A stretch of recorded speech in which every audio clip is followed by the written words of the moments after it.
Hello, everybody. Hello. It is Christy here from Version of You 2.0. I'm actually on a little early. I'm going to get my live going here to start. So I'm actually going to be doing this to the Facebook group. Hello. It's Christy here from Version of You 2.0. I am live in my women's only Facebook group. And I figured I would go ahead and try to go live simultaneously here on Instagram today to see if I can hit you all up, because I've got some really juicy content to share with you today about self-sabotaging behaviors. Now, my intentions today are really just to get you thinking about your common self-sabotaging behaviors. Now, listen, we all do this. So I don't want you to think of self-sabotage as necessarily a negative thing. Let's just look at it as a behavior that we've created, that we're going to become more aware of, that has likely stopped us from pursuing our dreams, from getting involved in a relationship, from, asking for that raise at work, or for aspiring for something more that's outside of our comfort zone. Okay. But essentially what I want to do today is just get you to really think about what some of those self-sabotaging behaviors are. So it is 11:31. I'm going to go ahead and share my screen from the computer. And those of you who are jumping in on Instagram, I do have a handout. So if you write a handout in the comments, I'm happy to share that with you after the live. So I am just going to share my screen. Give me a moment while I do that.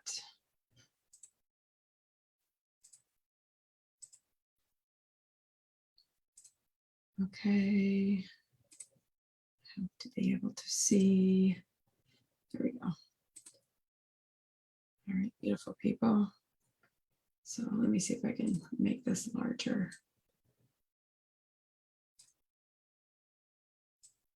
Okay, that's about as good as it's going to get, I believe.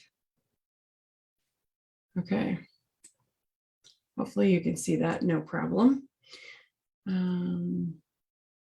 Just get rid of that. Okay. So thank you for being here. I don't think that you can see some of the stuff that I can see right now, but I'm just moving stuff out of the way. So pardon me while I just get organized here. Okay, so as I mentioned to you, today's all about self-sabotage. I'm going to be talking about self-sabotage next week as well. So if this is really intriguing for you, if you really are somebody who's committed to moving past what keeps you stuck, be here.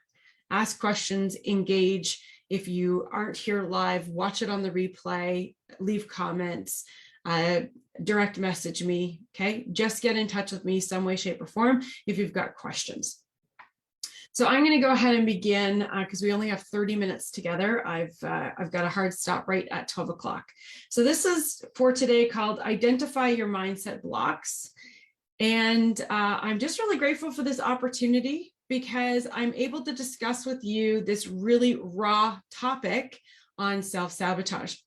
Now, I wanted to discuss this with you because self-sabotage is a behavior or series of actions that we consciously or unconsciously make to keep ourselves stuck in the status quo. Now, would you believe that the main purpose behind our self-sabotaging behaviors is to keep us safe, to offer us love, and so that we have this sense of belonging? Therefore, our sabotaging behaviors are not truly enemies, and that's kind of what I talked about at the very beginning, but actions that we should come to appreciate in order to let it go. So before I dive any deeper into self-sabotage, let me introduce myself. So I am Christy here from Version of You 2.0, and through various therapeutic methods, I help women overcome the relationship struggles with themselves. They come to me expressing their dissatisfaction with their bodies and weight, and through my therapeutic methods, they discover their problem goes well beyond weight loss. Right? It's never just about weight loss.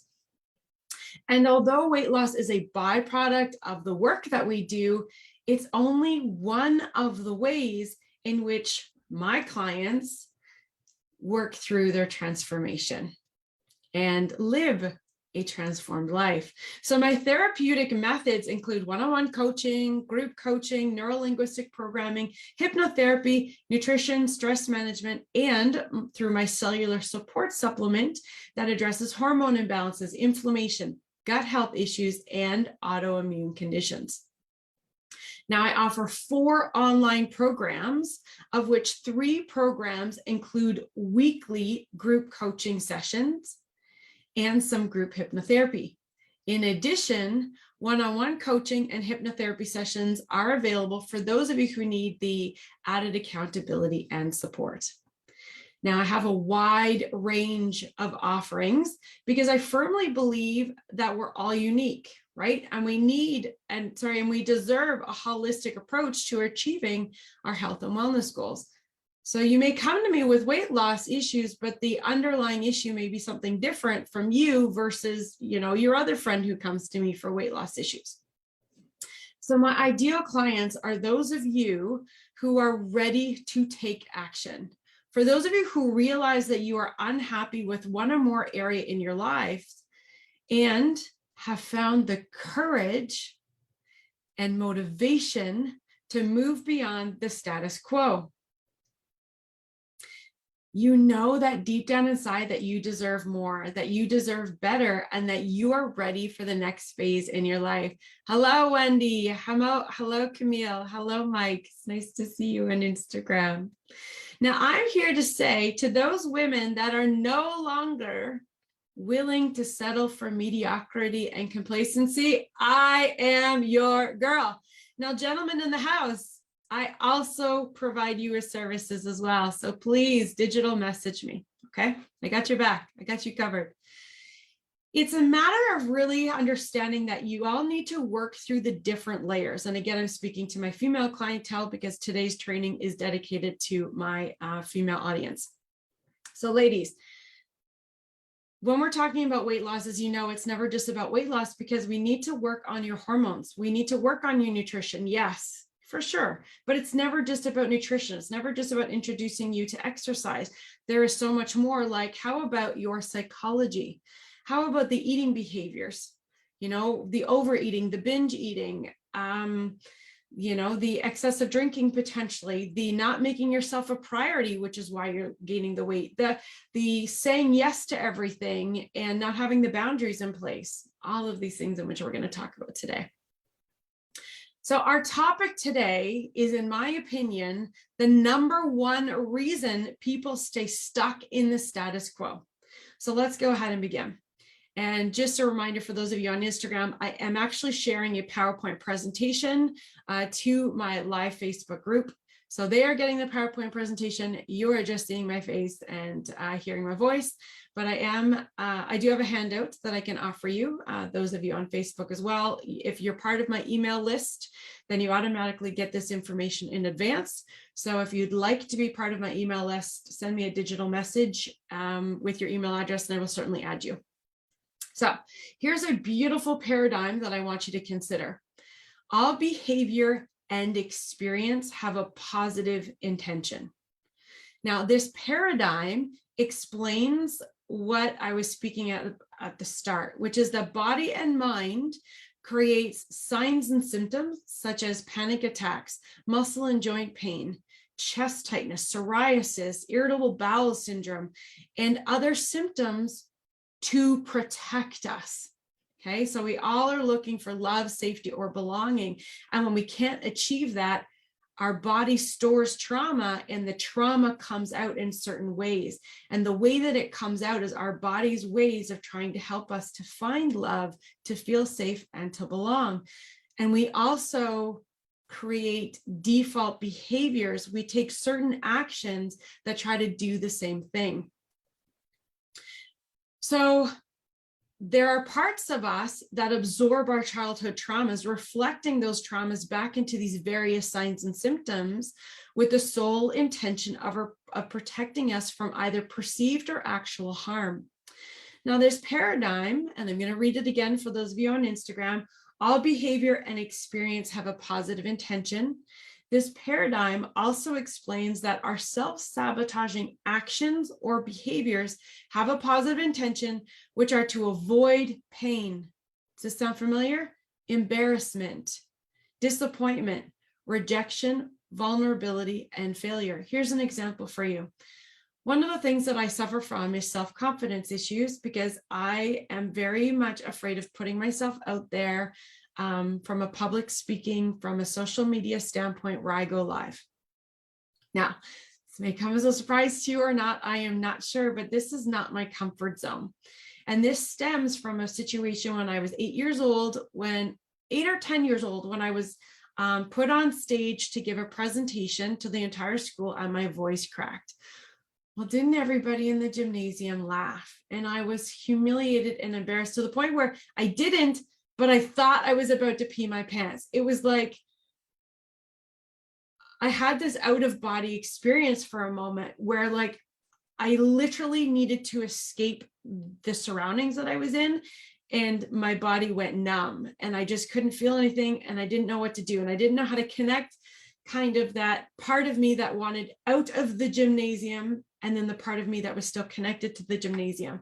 So because that was a traumatic experience for me, self-confidence when it comes to being vulnerable and kind of sharing my beliefs and sharing my experiences outside of a one-on-one situation makes me really nervous. So that's something that I've been working on. But, you know, the reason why this self-confidence issue would come up for me is because it was only trying to protect me, right? It was only trying to keep me from feeling that humiliation and that experience again. All right, so let's move on. So here's a quote from Chris Pine. Mediocrity scares me. It's the fear of not being as good as you want to be. If you give over to that fear, it will sabotage you. So as much as I can, I try to use that fear to guide me. Yes, I am always telling you to lean into fear. It is your guide light, right? It is your beacon. Unless it's an actual something like a predator, if it's a perceived fear, we want to lean into that perceived fear. So I teach and train my clients to lean into fear and recognize it as a beacon showing them the way forward. It's our self-sabotaging behaviors that keep us from that forward momentum. When we learn to let go of the fear of reliving the past traumas, we learn to let go of these symptoms, signs, and behaviors. Psychology today defines self-sabotage as a behavior said to be self-sabotaging when it creates problems in our daily life and interferes with long-standing goals. I define it as a conscious or unconscious set of barriers that stop us from taking action. I define self-sabotage in this way as a construction of barriers, right? It's something that either we know we're doing to stop us to feel the anxiety or the fear, or it's something that unconsciously we do. And I'd like for us to really kind of figure out what those habits look like today. So we enact these behaviors because we're at war with ourselves. So in NLP and neuro-linguistic programming, we call this parts work. In hypnotherapy, it's the same thing. We call it parts work. And we want one thing, it's this conflict. So we want one thing, and yet we also want the opposite. So we want to be able to present ourselves on stage. I would love to be able to do a TED Talk, but the conflict inside of me is, yeah, but that humiliation and embarrassment felt when you did that, when you were on stage. So how do I protect myself, but also do what it is that I want to present? There's the conflict, right? We want a healthy body and we want to eat cake. The self-sabotaging behavior has us justifying the rationale for eating the cake, so much so that the necessary efforts needed to achieve a healthy body are at war with us. Yet we do really want that healthy body. So why do we binge eat then, if we want the healthy body? All things I want you thinking about today. What's the underlying reason for the binge eating? There's a reason.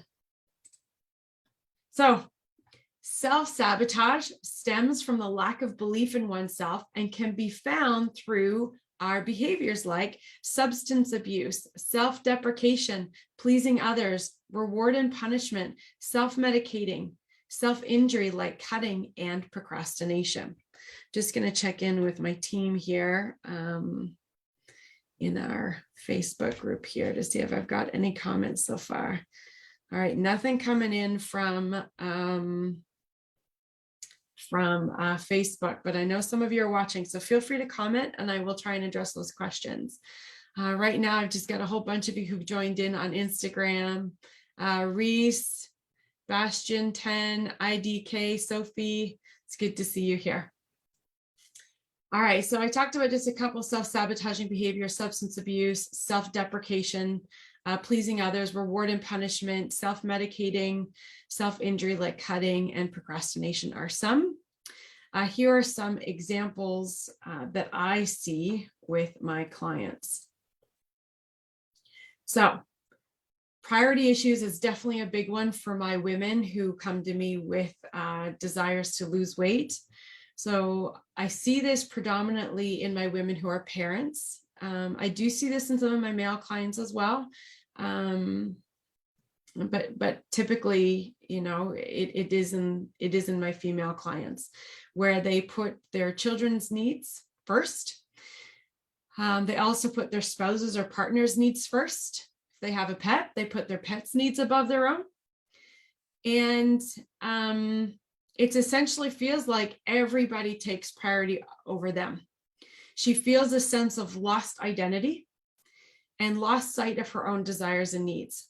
Now, this sabotage behavior comes out when she says she's too busy, has a meeting that took precedence, or is solely responsible for taking the child to soccer, basketball, or any of the other tournaments and events. As a result, what I hear is there's never any me time. Their justifications include, I need to make dinner, clean the house, do the laundry instead. I really should get this project finished or answer just these last couple of emails before I leave work. Now, the other way that I see self-sabotage showing up is in their boundary issues. So this is usually evident in my clients when they have a desire for acceptance, when the underlying issue is self-worth issues usually, and they are people pleasers. So they don't want to let somebody down. So these behaviors may include eating foods they know are not aligned with their goals because they don't want to offend somebody when they're out to a dinner party. They're at somebody else's house and they don't want to seem like they're ungrateful.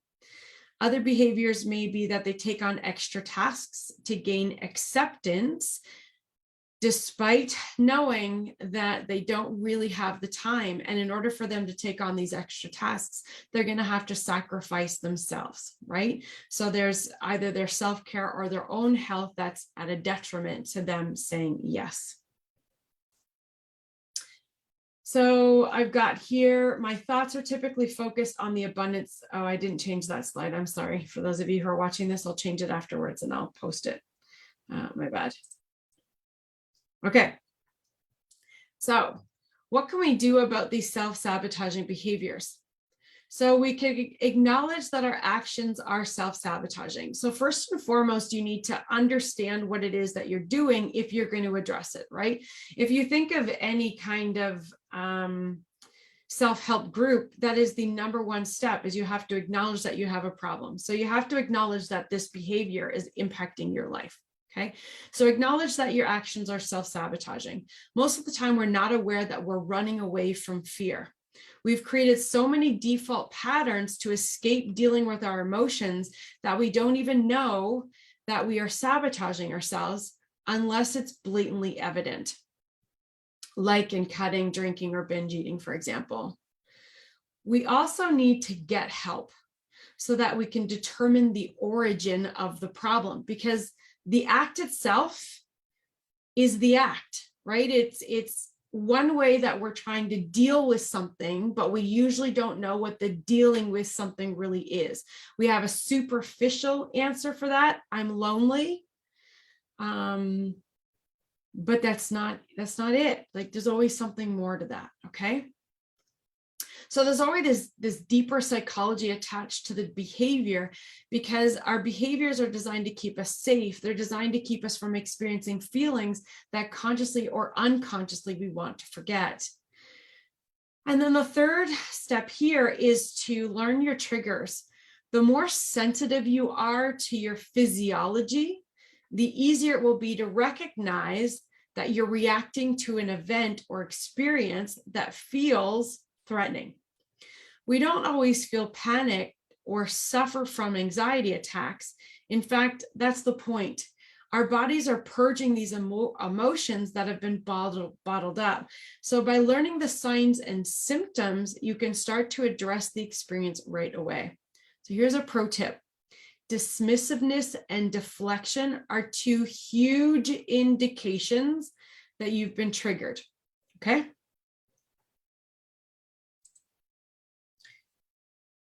All right. So understanding your behaviors. So let's understand self-sabotage a little bit more.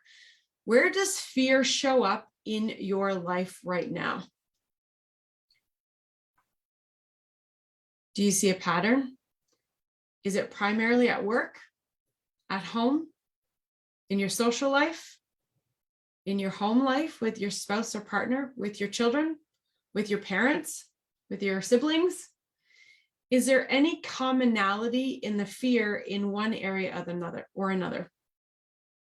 What are the common ways that you're avoiding to deal with the problem?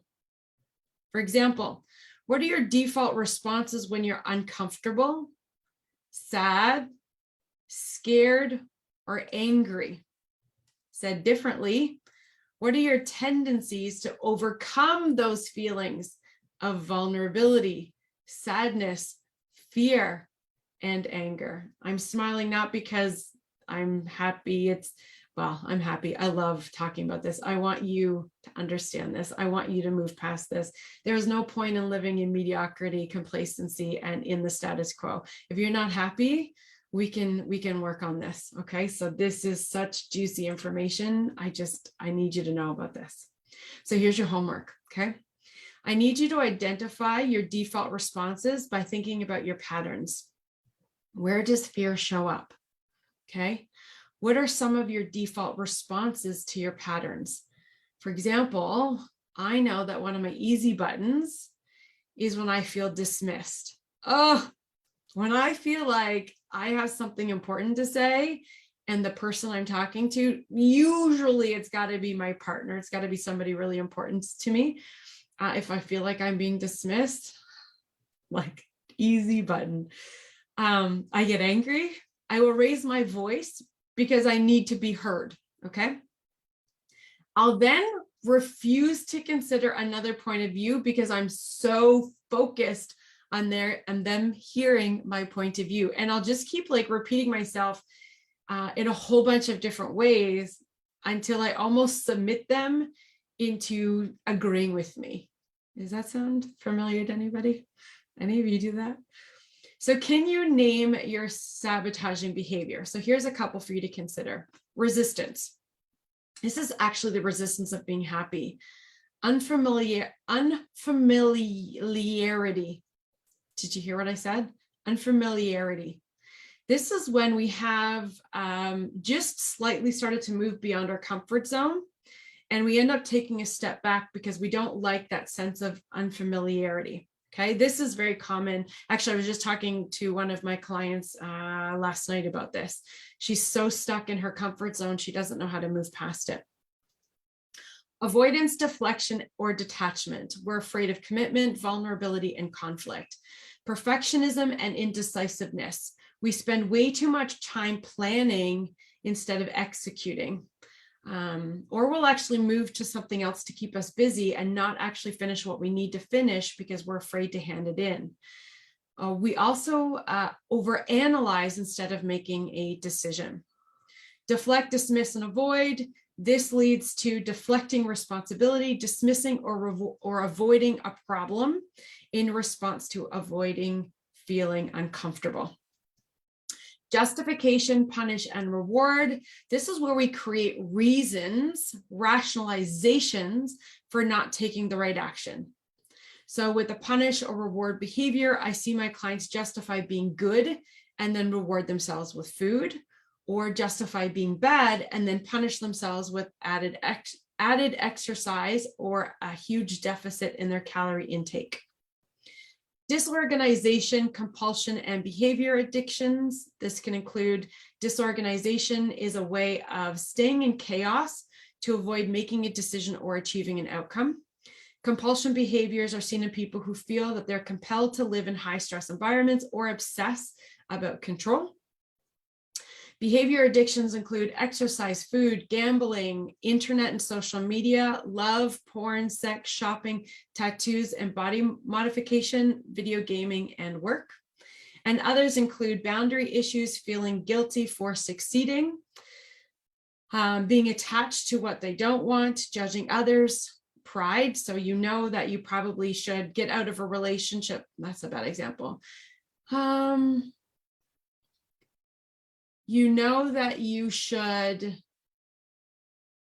I don't have a good example for you, but do something else. But because of your pride and you said that X was okay, you're staying in X when you know you should be moving towards Y. I'm sorry, I'll try and come up with an example in the comments later. Fear of failing and holding on to unhealthy habits. So holding on to unhealthy habits, I also see a lot where, you know, they just can't live without sugar. Does that sound familiar to any of you? Holding on to unhealthy habits. So with 4 minutes left, if you've got any questions, I'm happy to take any of those. For those of you on my Facebook right now, you can see my PowerPoint presentation. I am offering a 5-day free workshop. This workshop is going to be held starting December 6th. I'm going to go live, but I've got some juicy content that I'm going to be emailing people.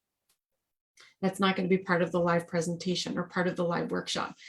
So if you are interested in participating, I need you to register. If you want to register, I need you to DM me or in the comments, put workshop, and I will go ahead and provide you with the registration link to attend this workshop.